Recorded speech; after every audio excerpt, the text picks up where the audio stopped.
seguinte, é a gente ter uma pessoa, né, simbolizando a dona do conhecimento, né, simbolizando, aí chegou todo o hip hop de Brasília. Atenção agregadores, atenção plataformas. Aquele cidadão ali, só aquele ali tem 60 discos do hip hop de Brasília. Seu Marola, faz assim, Marola.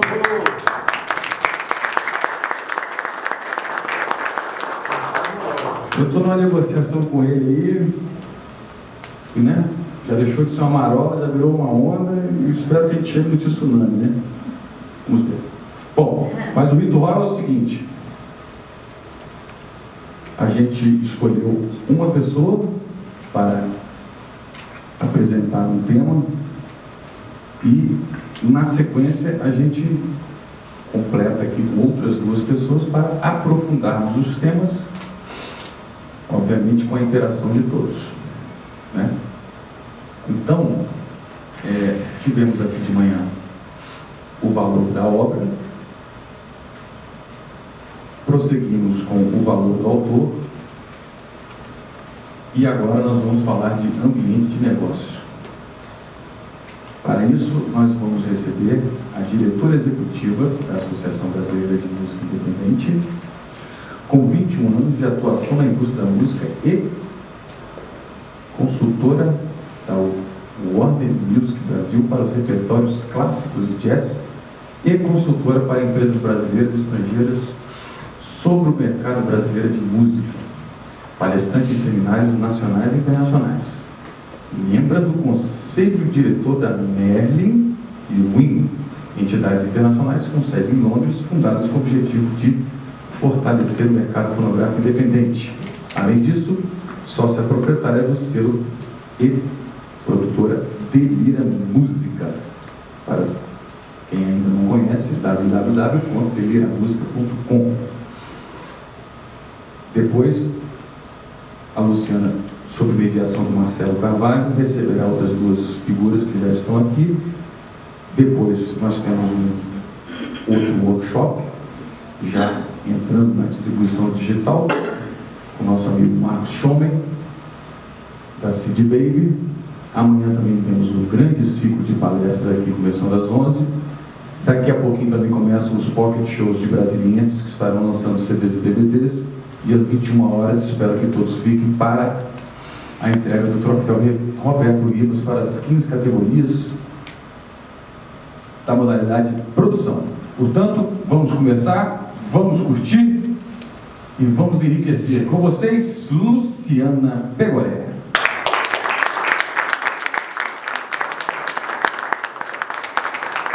Gustavo, boa tarde, todo mundo. Primeiro, eu queria dizer que essa iniciativa do Gustavo foi uma grande bênção para a gente. A DMI está apoiando bastante. A gente trouxe o pessoal aí da pesada para falar para vocês. E eu tenho falado muito em universidades, em outros eventos, sobre essa questão do ambiente de negócios. Por que o ambiente de negócios é importante? Assim como um show, que você tem a parte visível, que é o artista no palco, você tem uma parte invisível, que são os bastidores, né? Toda a preparação, tudo que acontece por trás. E essa parte que está atrás, ela é tão importante quanto a parte que está na frente. Porque é ela que vai te ajudar a encontrar os caminhos para a sua música de alguma forma. Então, os bastidores na música, no setor independente principalmente, são fundamentais, porque hoje em dia, principalmente, que o mundo está mudando muito, as tecnologias e toda a inovação vem acontecendo. Se a gente não souber o que está acontecendo por trás, a gente fica meio perdido, né? Então, assim, existiu um tempo em que, para você colocar sua música no mercado, você tinha necessariamente que passar por uma grande gravadora. A grande gravadora é uma multinacional e ela tem, nos territórios onde ela atua, executivos contratados que recebem uma fórmula pronta de como eles vão atuar. Então, quando começou o movimento do digital, muito antes do Brasil entender o que estava acontecendo, os executivos da Sony receberam uma informação: olha só, agora é digital. demite esse pessoal aqui e contrata essa galerinha aqui do digital e vamos trabalhar o digital. O independente não tem essa informação, ele precisa buscar em algum lugar. E aí o que acontece? O que aconteceu, que todo mundo já sabe, esse movimento da mudança de formatos, que deu o crash na indústria da música, ele permitiu que passasse a existir, você teve uma quebra de barreira de entrada, e permitiu que começasse a existir um mercado independente, que antes era muito complicado. Você tinha que ter equipamentos importados, caríssimos, você tinha que ter estúdio, o processo de fabricação era muito mais caro e complexo, e as novas tecnologias facilitaram isso tudo e permitiram a existência de um mercado independente. Mas o mercado caiu nessa ordem aí. E esse número é muito impactante quando a gente fala existe uma crise na indústria. Quando a gente coloca isso em números, e você vê que em 97, isso é o número do Brasil, as gravadoras faturavam mais de $1 bilhão, e em 2013 elas faturaram 275 milhões, é uma quebra tão absurda que só você colocando em gráfico para você entender o que foi esse fenômeno. E principalmente por isso, que com essa mudança toda e a redução do tamanho das multinacionais, muitos profissionais capacitados também foram demitidos e montaram suas próprias gravadoras. Então o mercado independente cresceu muito. Então a gente tem mais ou menos essa relação de como era em 97, com o mercado independente muito pequeno, pouquíssimas iniciativas nesse sentido, e em 2013 muito mais iniciativas independentes. A BMI, por exemplo, ela surgiu em 2002, porque já existia esse movimento de muitas empresas, muitos profissionais, produtores, artistas saindo das gravadoras, montando suas próprias produtoras, editores, estúdios, né? Então a BMI surgiu nesse movimento em que essas pessoas se reuniram para começar a se entender dentro do mercado e se fortalecer também dentro do mercado. Aí, lá em 2011, a BMI fez uma pesquisa interna com os seus associados para entender em que pé que a gente estava. Como estava o nosso faturamento, né? Como que a gente estava caminhando no mercado, o mercado digital já estava mostrando alguma luz no fim do túnel, não era totalmente desconhecido. E a gente levou um susto, porque a gente viu que comparando o nosso faturamento no mercado digital com o faturamento das mídias no mercado digital, e aí eu não estou falando do faturamento deles comparado com o nosso, estou falando do nosso faturamento digital comparado com o nosso faturamento físico e o faturamento deles digital comparado com o faturamento físico deles. E a diferença era muito grande. Aqui em 2011, eles já vendiam, 16% do faturamento deles já era digital, o nosso só 5%. E aí a gente começou um debate interno para entender por que a gente estava tão distante, defasado. E a resposta é bastidores, ambiente de negócio. E é isso que a gente tem que começar a prestar atenção. E aí que a gente começou a entender mais qual era a função da BMI nisso tudo, por que ela tinha uma importância. Porque até então a gente tinha convênios, a gente se falava, tinha networking, a gente se reunia, se ajudava, se fortalecia nesse sentido. Mas a gente não tinha essa consciência da importância de trazer para o mercado independente os bastidores.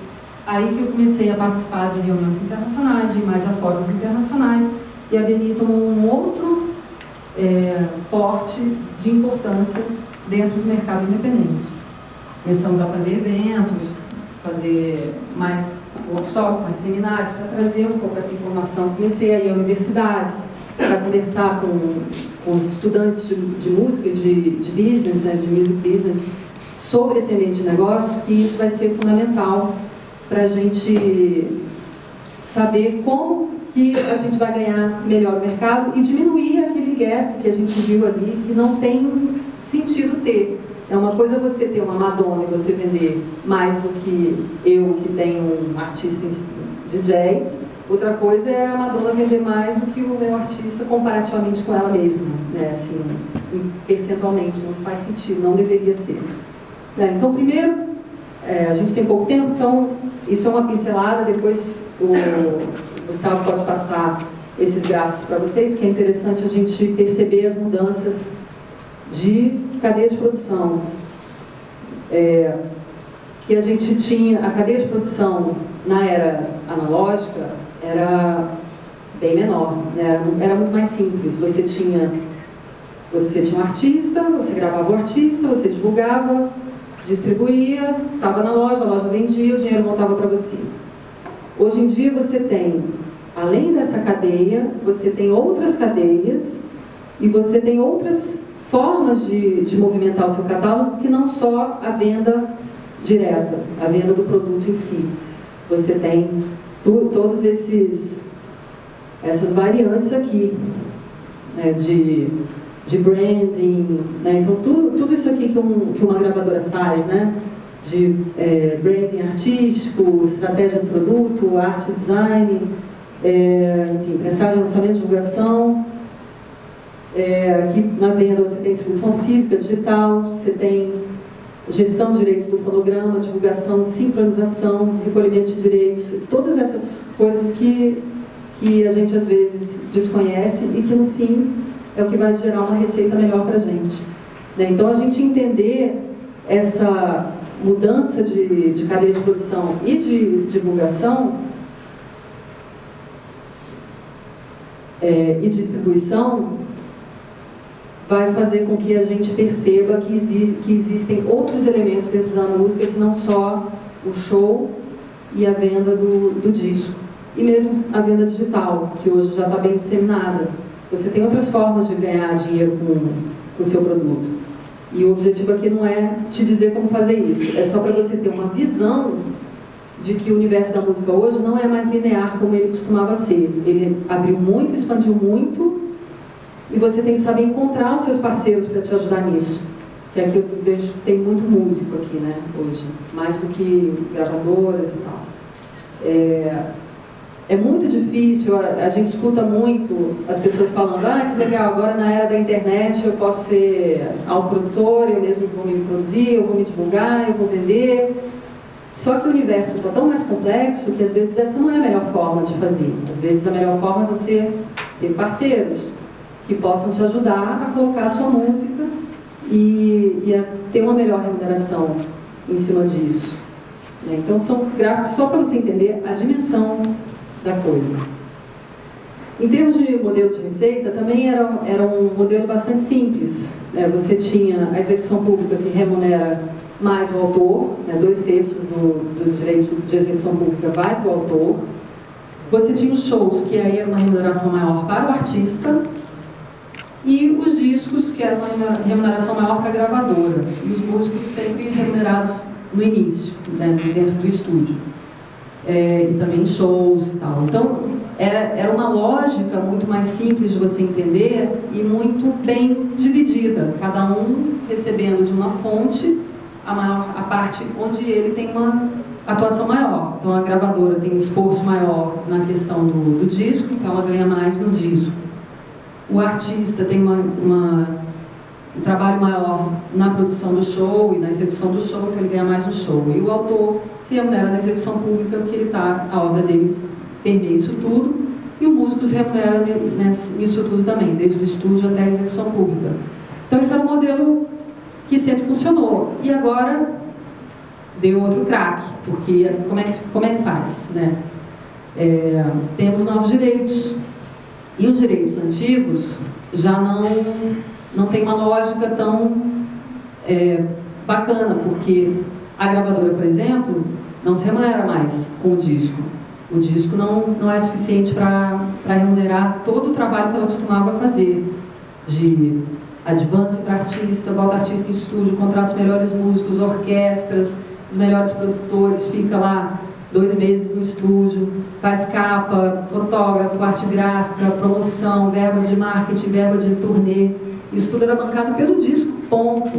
Hoje não. Hoje esse dinheiro não dá, né? A queda foi gigante. Então, daí as milhares de mudanças de modelos de negócios, novos contratos com gravadoras, enfim, a coisa mudou toda.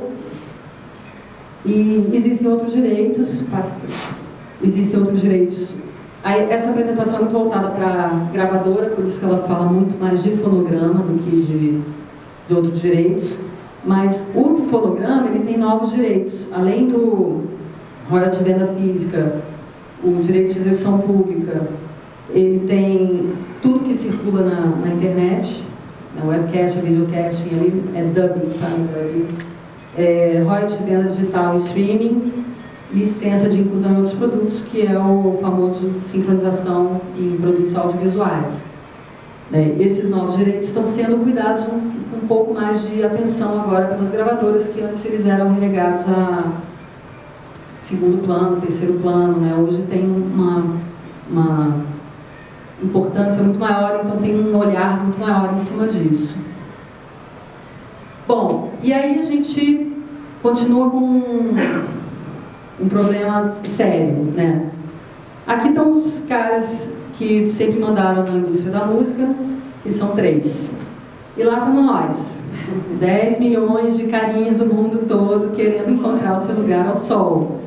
E tentando negociar os seus contratos com plataforma digital, Google, YouTube, TV, enfim, show, tudo, né? Nós lá competindo. E esses caras aqui com 100 anos de catálogo nas costas. É uma baita de uma desvantagem competitiva. Como é que a gente resolve essa situação? A gente se organiza.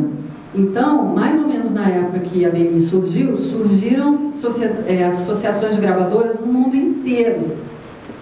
Todos os países com um mínimo de tamanho de mercado de música criaram suas associações. Então, aqui no Brasil, que eu saiba, eu não estava na BMI nessa época, mas não houve uma conversa internacional, uma pesquisa internacional. Foi um movimento espontâneo de pessoas sentindo uma necessidade de se unir para se fortalecer, encontrar um caminho, encontrar um lugar ao sol. Mais do que isso, a partir dessa junção, os independentes ainda acharam que faltava alguma coisa. Tudo bem, a gente se reúne aqui entre nós, mas a Universal tem escritório em 100 países, né, eles se licenciam entre si. Como é que a gente se fala? Como é que a gente circula internacionalmente? Porque o mercado hoje não é mais local. O mercado é nacional. A partir do momento que você põe uma música sua na internet, você pode trabalhar o mercado global, não precisa trabalhar o seu mercado, né? Então, esses acessos internacionais se tornaram importantíssimos, porque a lógica do digital é ganho em escala.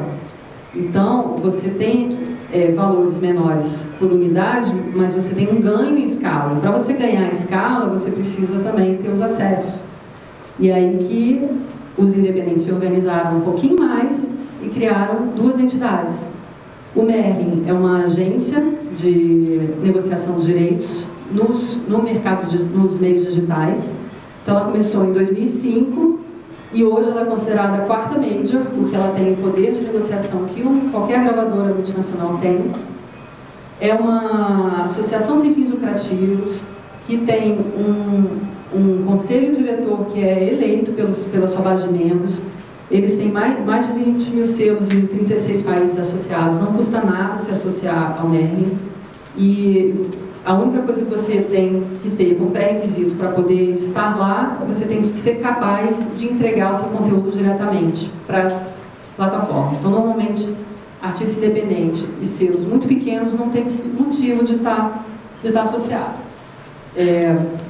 Mas tem empresas associadas que podem cumprir esse papel também, porque os acordos que eles fecham com as plataformas de streaming, com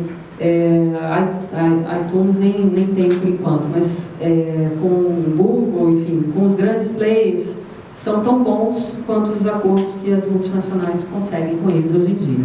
E a WIN é uma entidade que reúne as associações de gravadora.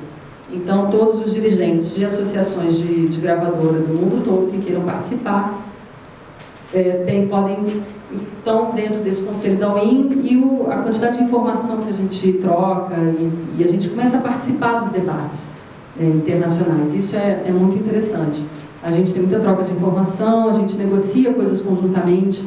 tem um auxílio internacional, assim, de know-how e até de acesso mesmo, né, que a gente consegue transitando, e de contatos, que você conhece o dirigente da Associação do Japão, da Associação da Finlândia, da Associação norte-americana, e isso vai te dando acesso a esses mercados também, através da associação.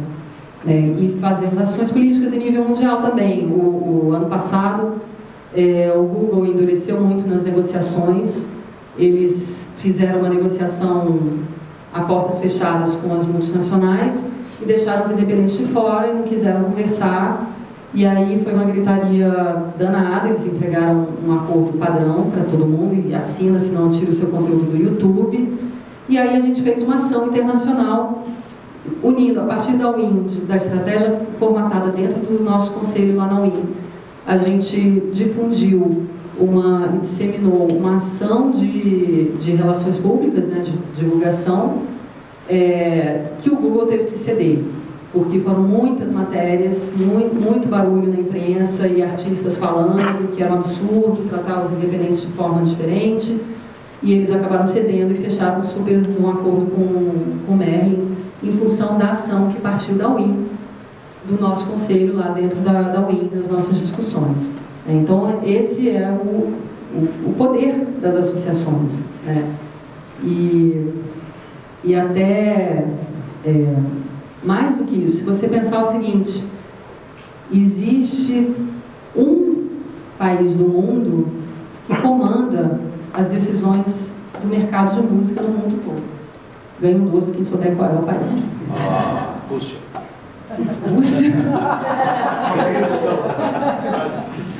Uma ilha pequenininha na Europa chamada Inglaterra. Por quê? Porque lá a FPI é a associação que comanda a indústria da música desde sempre.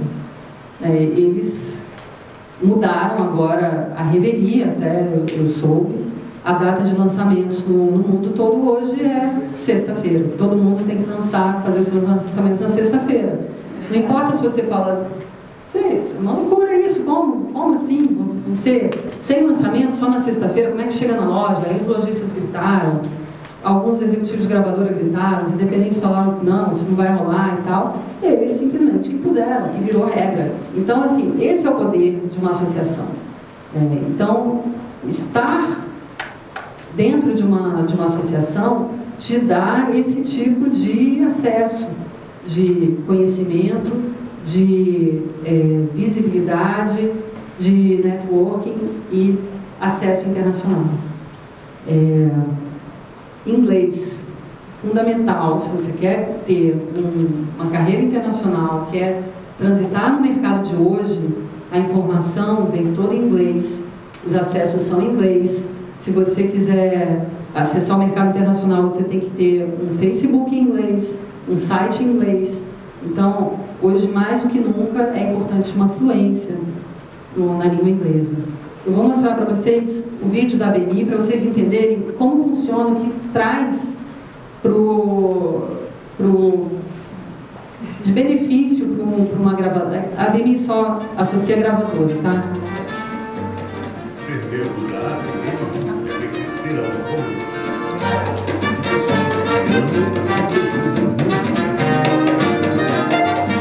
A ABMI te oferece networking. Amplie e potencialize seus negócios através dos inúmeros parceiros. Capacitações, convênios, informação, sistema de gestão, plataforma de sync e de crowdfunding próprios, certificação. A ABMI conta com um quadro associativo das principais e mais relevantes gravadoras nacionais. Sua rede de contatos é uma grande fonte de negócios.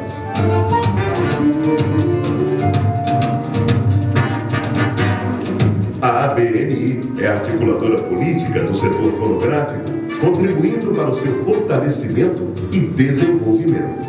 Contribuir com as ações da ABMI é contribuir para o registro da música brasileira, patrimônio intelectual maior de nosso país.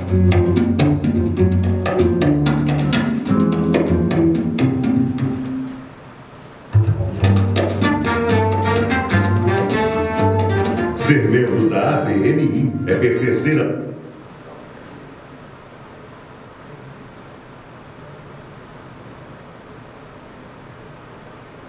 Então, essas coisas que uma associação faz, né, e que contribui para o trabalho dos seus associados.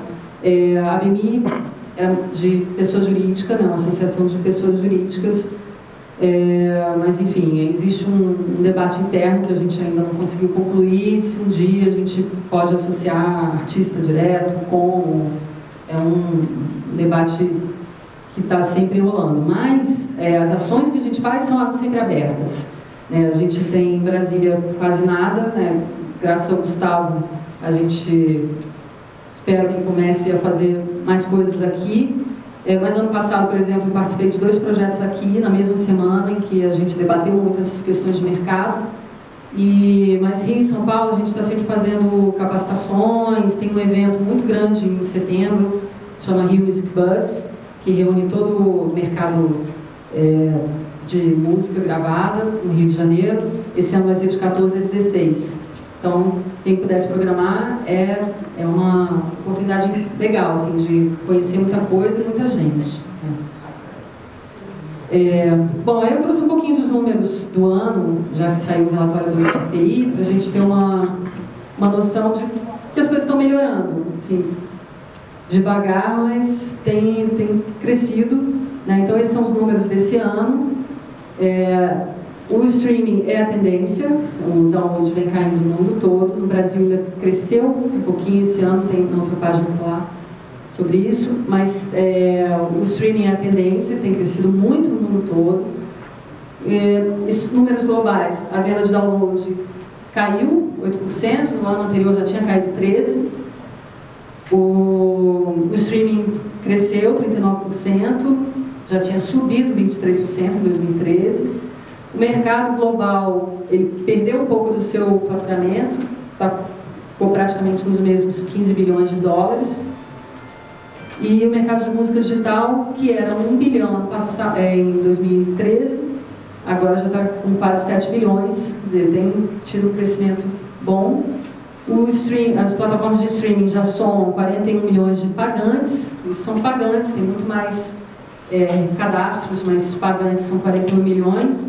Em 2013 eram 28 milhões. O mercado digital global já representa 23% das receitas da área de música,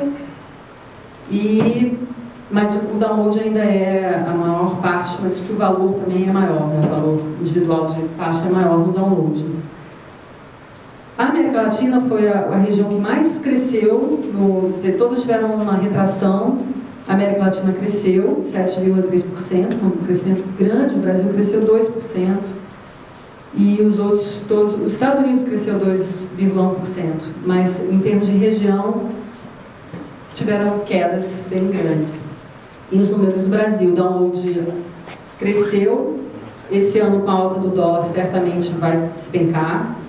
O streaming cresceu bastante também, né? A gente recebeu as principais plataformas, né? A RDO já estava aí há mais tempo, veio o Deezer, depois o Napster e o Spotify.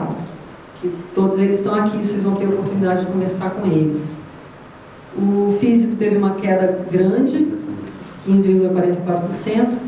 O digital representa 30,43% do faturamento no Brasil. Bom, o mercado global já falei, já tinha falado. O mercado digital,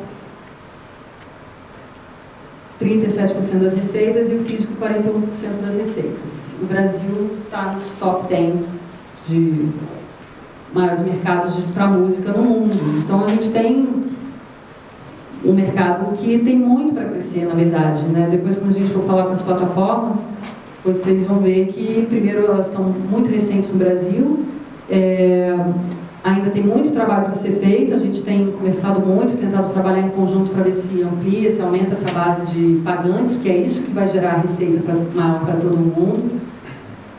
E aí tem essas receitas por segmento.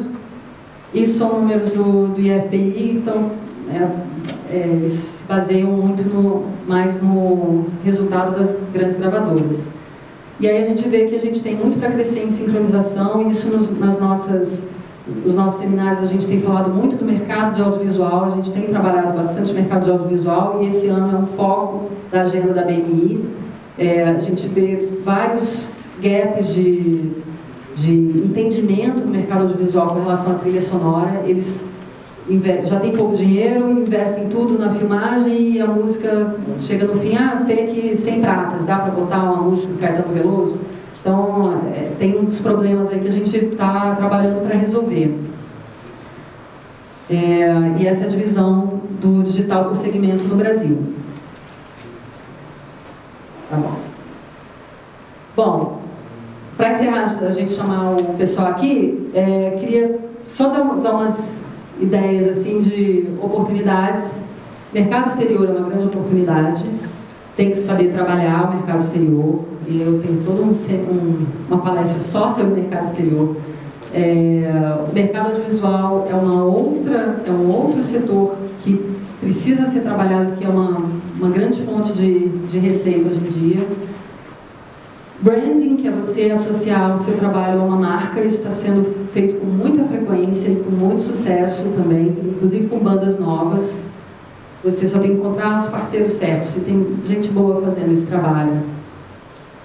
E a questão dos micropagamentos em esfera global, que a grande questão do digital hoje é que o dinheiro ele circula em pequenos pedaços por vários lugares, várias pessoas, várias plataformas, e nem sempre ele consegue chegar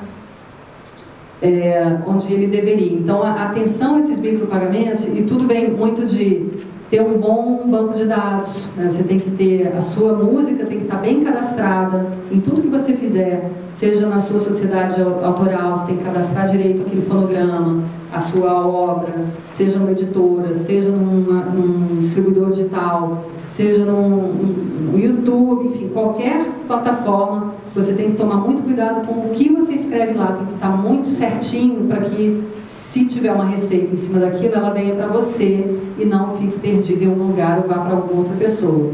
Então, o mundo hoje é de micropagamentos, a gente tem que pensar sempre nisso. Qualquer pingadinho enche o cofrinho, né? Então tem que preocupar muito com isso. E boas práticas, né? Que a gente tem trabalhado muito isso, conversado muito com as pessoas sobre isso, de mudar essa cultura do grátis. Isso parte muito do artista, porque o artista, na sua ânsia de mostrar sua música para o mundo, ele acaba desvalorizando ela também. Então, hoje em dia, não tem por que você dar a sua música de graça. Existem formas de você promover a sua música em que você é remunerado. As plataformas de streaming são... O YouTube é outro.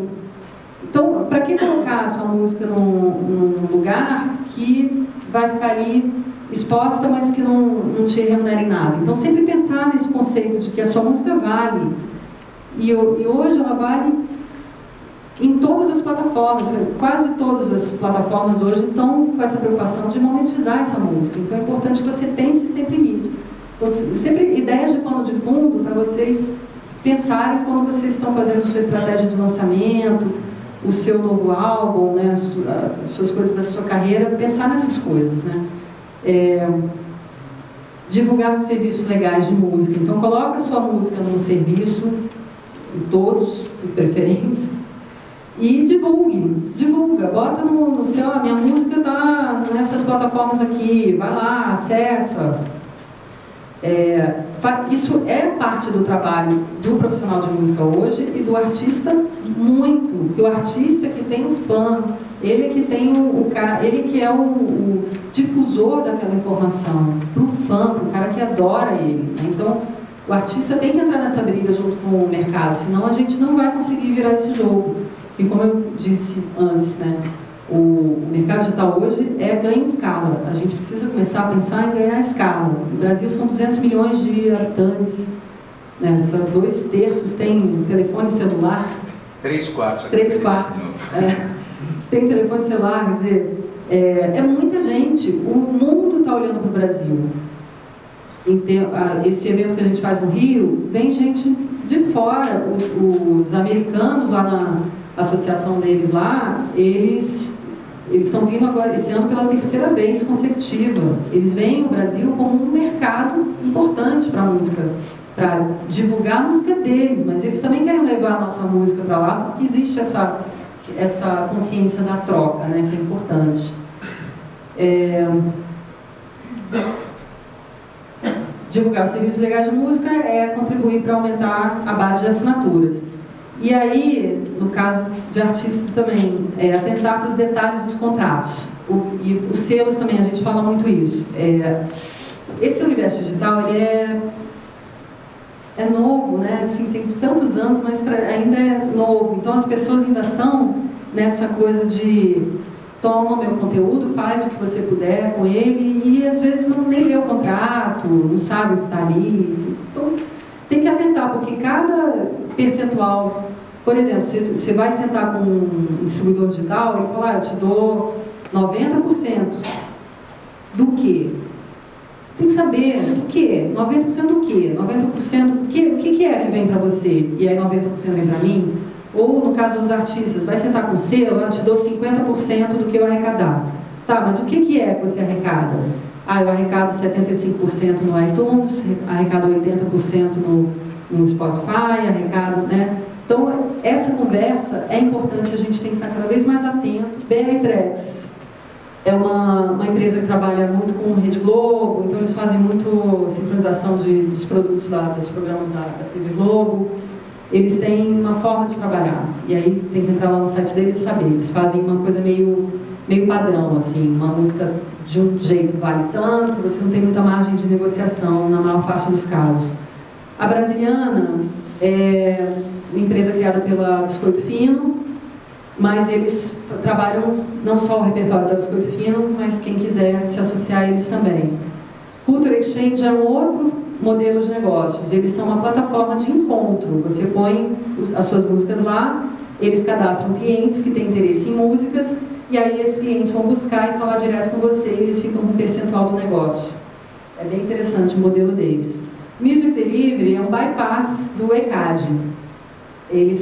O modelo deles eles fazem a negociação com as lojas e com o conteúdo todo verticalizado, ou seja, o artista ou produtor fonográfico que tem os direitos autorais e os direitos do fonograma como um todo. Aí esse artista libera aquele conteúdo na sociedade autoral e aí ele recebe diretamente do Music Delivery. Então ele consegue vender mais barato para a loja e o artista recebe mais do que receberia se fosse via o ECAD.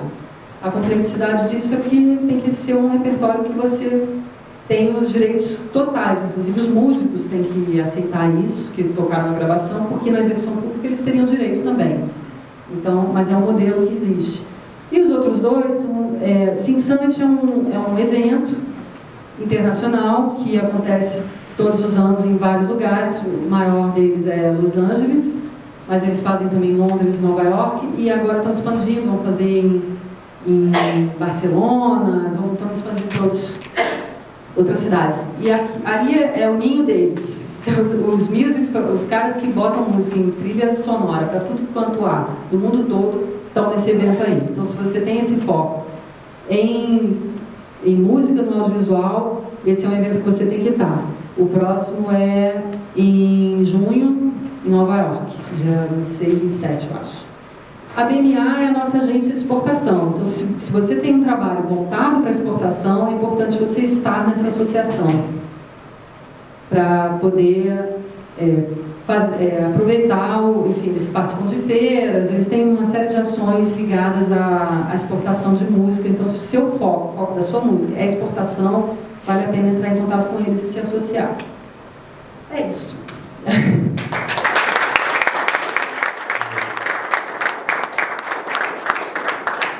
Na verdade, é isso e muito mais, porque agora, diante de toda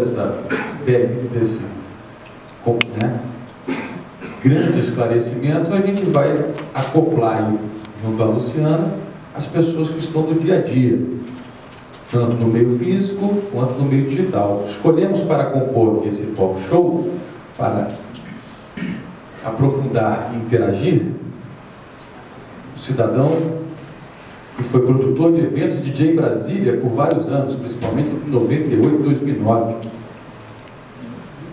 quando integrou-se a FINAC como gerente de comunicação e marketing. No período em que esteve na Universidade de Brasília, iniciou-se como DJ em festas de centros acadêmicos, o que levou a ser chamado para produções externas.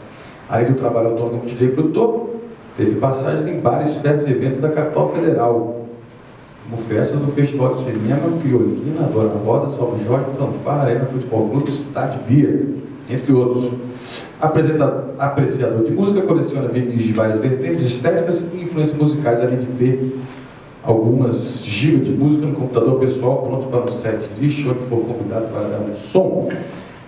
Ele trabalha na FINAC de Brasília, já foi da FINAC de São Paulo. Vamos aplaudir Renato Parente.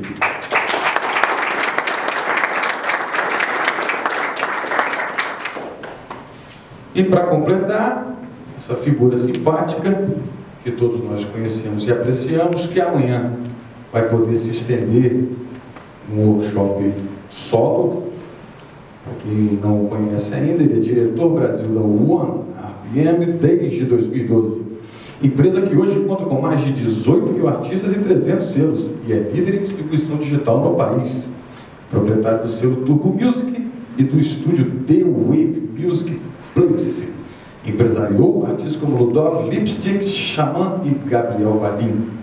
Tem passagem no marketing de estratégia da Universal Music, da Bill Music e da EMI, entre outras coisas que nós vamos conhecer detalhadamente amanhã.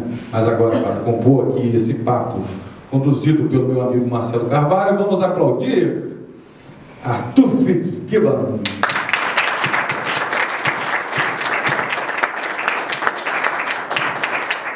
São 30 minutos agora, assim, diante do que a Luciana falou, nosso amigo Arthur pode complementar, aprofundar, assim como nosso amigo Renato, e posteriormente todas as pessoas tirarem algum tipo de dúvida. Algumas pessoas me perguntaram, está tudo sendo gravado? Sim, tudo sendo gravado. Tudo será compartilhado? Sim, tudo será compartilhado.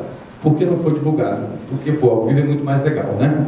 Então, aguardem para um futuro breve tudo à disposição. Tá bom? Começando pelo Arthur Fitzgibbon. Eu queria fazer uma proposta aqui. Em primeiro lugar, obrigado pela presença de todos aqui.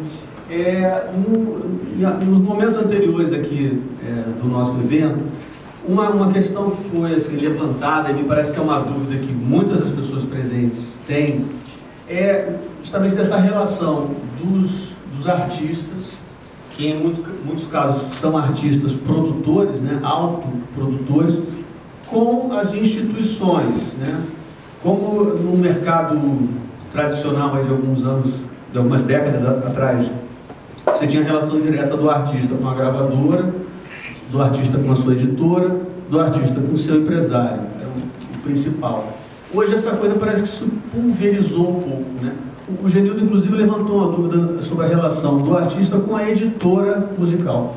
E pelo que eu entendi ali da exposição da Luciana, essa relação artista-distribuição, seja com os agregadores, seja com as instituições, é uma coisa que, apesar de um processo de mudança que já vem acontecendo há bastante tempo, ele ainda não está assim, estabelecido de uma forma única para todos. Eu acho que esse seria um ponto de partida interessante para a gente discutir aqui. Qual a visão de vocês em relação a isso? A relação, por exemplo, de um compositor com a editora e com esses canais de distribuição digital. Se ela existe necessariamente ou não. Né? A mesma coisa com relação ao selo. Eu queria saber assim, a visão de vocês com relação a essa mudança de padrão que a gente está vivendo. Eu acho que com essa diversidade, né, de canais que a gente tem hoje, o papel da gravadora mudou hoje. Na verdade, você não tem mais uma gravadora. Né? Que a gente ainda chama, né, gravadora independente, selo independente, mas elas são muito mais hoje para empresas de música do que para um modelo que existia antigamente. Então, qual que é a parceria hoje? Como eu falei antes, o artista sozinho chegar e vender ele próprio para uma marca, fazer o contato com o distribuidor digital, fazer a ponte com um show, enfim, ele não vai tocar, nem, né? Não vai compor, não vai tocar, ele vai fazer só isso. Ele precisa de parceiros. Antigamente, você tinha uma relação muito de contratação, né? A gravadora contratava o artista e botava ele no cast e ele ia fazer o que a gravadora mandasse. Hoje em dia é totalmente diferente disso, nem as gravadoras multinacionais trabalham mais assim. O artista ele passa a ser, na verdade, a empresa passa a ser uma parceira do artista. Então ela vai pegar aquele artista, tem afinidade com você, o seu trabalho tem potencial, vamos conversar. Vai sentar com ele e vai traçar um plano. Vamos fazer assim assado, sua música pode ter espaço aqui, eu tenho acesso aqui, tenho acesso ali, faz um plano, tem um percentual lá que é dividido, enfim, cada um tem um modelo, cada artista acaba que tem um modelo, e aí o trabalho flui em parceria, e a ação ativa do artista hoje em dia é fundamental. Se o artista não estiver movimentando suas redes sociais, fazendo seu acesso com o fã, trazendo também ideias e se movimentando pelo seu lado, também a gravadora sozinha não consegue. Então, hoje é muito mais parceria do que a relação que existia antes. Mas continua existindo a necessidade de ter profissionais trabalhando com o artista, porque ele sozinho, ou ele compõe, ou ele vira executivo. Não dá para fazer as duas coisas. São pouquíssimos artistas que conseguem fazer isso, né? Então, posso complementar? Claro. Até complementando o que a própria Luciana falou antes, existem essas distribuidoras digitais, o ANIPM, por exemplo. A gente faz, realmente, o artista tem que questionar mas por quem que você está entregando? No final das contas, vai acabar comigo, com o James, com algum de nós vai terminar. Mas é absolutamente necessário para o mercado que existam realmente esses intermediários. Exatamente por essa razão. O artista, ele tem um foco ali, que é a composição, é o show, o desenvolvimento artístico, o entretenimento. E às vezes essa parte que nos diz respeito, que é a parte digital, ela é burocrática, ela é chata, ela demanda tempo para cair microcentavos. Então, para você fazer hoje um lançamento digital, você vai ter que, no mínimo, destinar um dia da sua semana para fazer isso, para talvez receber, sei lá, $12 ali no mês. Então, eu parei um dia da minha vida para receber $12. Então, existem esses intermediários que são especialistas em administrar esses processos e entregar para a gente. Do nosso lado, a gente recebe o artista direto, que fez a música com violão, como esse intermediário, como a própria gravadora. Existem gravadoras hoje que são de artistas, como por exemplo, vou dar um exemplo maravilhoso, que é o pessoal do Fernando Sorocaba. Os caras têm um prédio com 60 pessoas trabalhando ali, que meu queixo caiu no chão, eu fui retirar 3 dias depois. Eles são realmente um tipo de artista que não precisa de intermediário. Mas talvez a minha banda, que está tocando lá em casa, na garagem, ele precise passar por esse processo. Esse processo é parte integral de toda a cadeia produtiva da música, porque ele impacta dentro dessa minha parte digital, dentro da parte física, dentro dessa parte de associação também.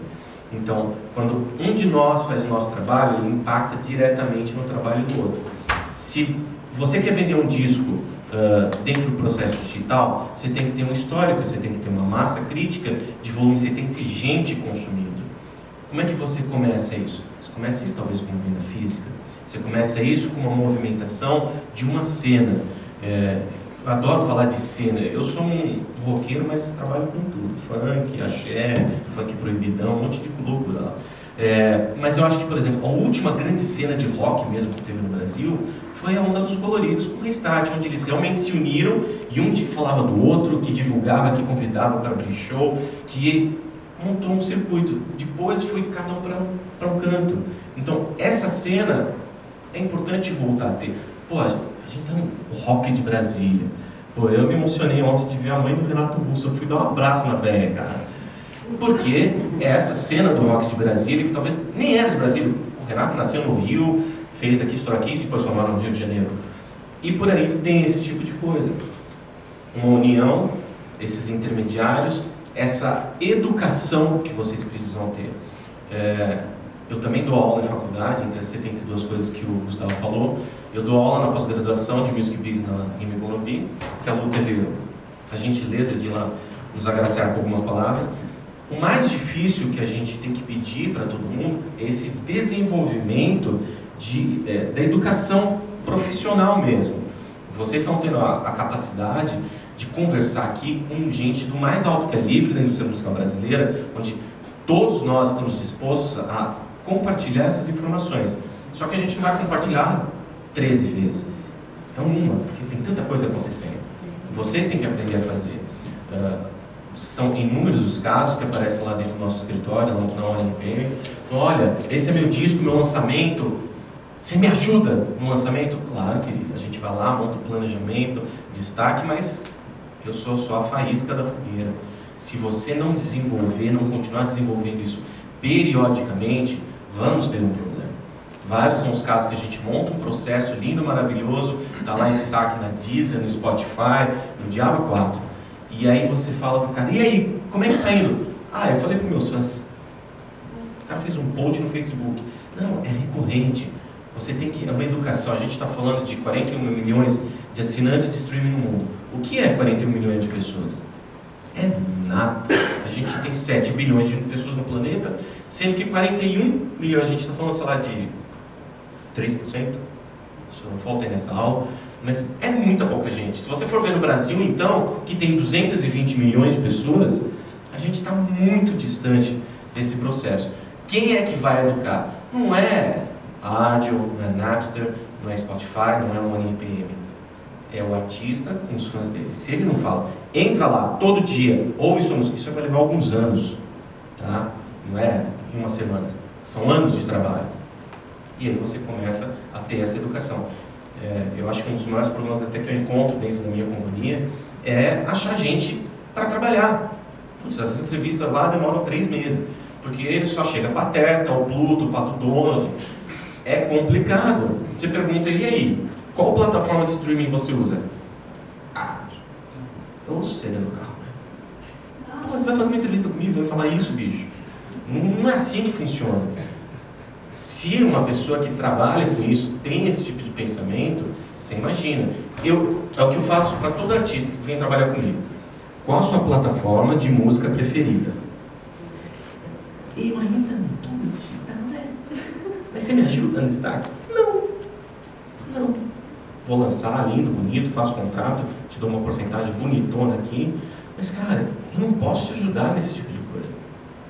Então, Marcelo, resumindo tudo isso, é um processo de integração inteira da cadeia produtiva que eu vejo um artista que ele tem que ser inserido. Ele pode fazer tudo isso que a Luciana falou? Pode. Ele vai tocar 1 hora por semana, mas ele precisa de mais gente. Eu estava falando com o Tweed ontem, ele perguntou, pô, como é que eu faço para ter sucesso? Cara, acha algum outro cara que compartilha da tua visão. Não precisa ser um gênio da administração. Tem que ser só um cara que goste de vender um pouquinho. E que vejam o mesmo futuro que você, artista, vê. E um ponto interessante que você tocou antes de passar para o você falou, inclusive, no caso do Renato Russo, que eu, assim, cheguei a acompanhar a atividade dele no começo do Aborto Elétrico, depois do Legião Urbana, é que os meios de produção, de disseminação, eles são muito bons quando tem um conteúdo a ser ampliado, né? Então, eu acho que essa coisa que você falou da faísca e do fogo, assim, é fundamental que o artista seja um conteúdo que tem potencial para ser ampliado pelos meios, né? E o Renato Russo, particularmente, ele era o maior marqueteiro de si mesmo, assim, no bom sentido, né? O cara que tem conteúdo e sabe se vender, né? Se vender no sentido assim de convencer as pessoas de que aquilo que ele faz é único, é especial, é bom, enfim, é uma coisa nova, é uma coisa que até para quem viveu aquela época aqui em Brasília, que atingiu até níveis que a gente não imaginava que fossem possíveis. Assim, só te interrompendo, eu trabalhei na EMAI, tinha as cartas que o Renato, ele mandava semanalmente carta para a gravadora, para o diretor de marketing, para o gerente de marketing, o cara de promoção, semanalmente. Então, ele era realmente esse marqueteiro. Então, só colocando esse detalhe histórico interessante. Isso aí. Renato, qual a sua visão disso aí que a gente falou aqui? Tá? Olha, boa noite, boa tarde, antes de mais nada. Na verdade, como representante da FENAC, que é uma empresa que trabalha com varejo de música, né, entre outras coisas, mas a gente conversando sobre música, eu sinto falta de uma profissionalização dos músicos, muitas vezes que nos procuram para fazer pocket show, para apresentar o material, a gente vai ajudar a divulgar, principalmente pela venda física, né, porque a FENAC não trabalha com a venda digital. Eu sinto muito essa falta de profissionalização, e eles chegam geralmente com um CDzinho embaixo do braço, falando, pô, posso tocar aí e vender? E eu falo, cara, legal, toca aí, mas a gente pode fazer uma venda mais profissional, eu posso distribuir isso na rede, eu posso te levar para tocar em outras cidades, e os caras não estão prontos muitas vezes para fazer essa venda. E às vezes pior, eles não estão prontos para colocar em loja esses discos, né? O cara consegue gravar o CD, conseguir fazer uma impressão, mas eu não consigo colocar na loja para vender dentro da loja porque ele não tem uma empresa, ele não tem alguém que represente ele, que distribua uma nota. Então eu falo isso no ambiente físico, como eu disse, no ambiente digital é uma coisa que eu não trabalho, até conheço pouco. Mas a parte física ainda é muito difícil para a gente trabalhar com os independentes. Começa às vezes até numa questão prosaica, como um código de barras. Perfeito. Não tem, eles não fazem nenhum... Exatamente. Eu tenho muito pedido, assim, cara, produz um código de barras. É muito comum eu mandar pro cara, o cara chega com o CD para mim, eu já olho pro CD e falo, cara, compra um CD, compra um código de barras, a gente imprime, ele coloca aí para você, porque eu não consigo fazer a venda. E como a FENAC é uma multinacional, ela está na Bolsa de Valores na França, então a gente tem uma série de regras fiscais e financeiras que a gente tem que apresentar. Então não adianta eu querer fazer uma venda direta de um CDzinho ali, que aquilo também o cara vende o quê? R$10, R$20? E só complementando, Renato, e aproveitando uma coisa que a Luciana falou, a questão da parceria, né, dos artistas com as empresas, é que essa questão do código de barras pode ser uma coisa banal, assim, mas ela tem toda uma cadeia de eventos, que é o seguinte: para você obter um código de barra, você tem que ter um registro na sociedade, na EAN, né? E se você é um artista que lança um CD a cada 2, 3 anos, como pessoa física, não compensa para você pagar a anuidade que você tem que pagar para emitir aquilo ali. Então, o que faz mais sentido? Você, de repente, ter algum tipo de associação com uma empresa que lance constantemente produtos, e para ela aquilo ali é uma coisa do dia a dia, né? Exato. Deixa eu aproveitar e falar da PEC da música, né? Não sei se vocês acompanharam, a gente foi 7 anos batalhando para uma imunidade da música brasileira, e a gente conseguiu, ano passado, ou anterior, sei lá. E o que acontece com essa questão da PEC da música? Ela virou uma emenda à Constituição, então a emenda 75, que está dentro da legislação, no mesmo lugar onde está o livro, e ela, a princípio, assim, na prática, o efeito mais imediato é a isenção de ICMS, que no Brasil é um problema, né? Você tem que pagar o ICMS antes de vender. No Brasil é assim, né? Então, a PEC da música eliminou isso. Isso ajudou a surgirem distribuidores físicos. A gente tem associado a BMI, além da Tratório, que todo mundo conhece, a gente tem a MTI ou MIT, eu nunca lembro a sigla, e tem a Sonora, são 2 em São Paulo, tem uma no Rio, são distribuidores, eles se especializaram nisso. Então, você não precisa fazer o seu próprio disco sem código de barra para botar.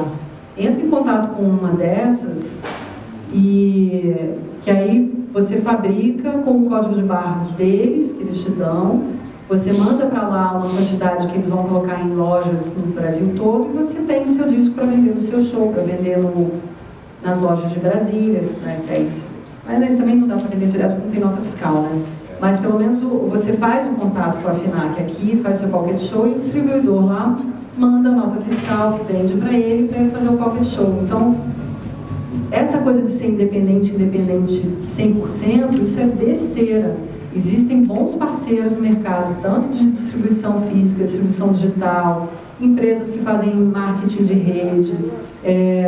Como o Arthur falou, às vezes você tem um chapa, um amigo, um cara que é bom de administração, bom de venda, que curte a sua música, chama ele, pô, cara, vamos fazer um negócio junto, me ajuda aqui. Tem um filho, um primo, um cara que mexe sabe tudo de redes sociais, e ele pode te ajudar a fazer uma movimentação na sua rede, ampliar a sua rede. Então, procure parcerias, não fica 100% independente, é besteira.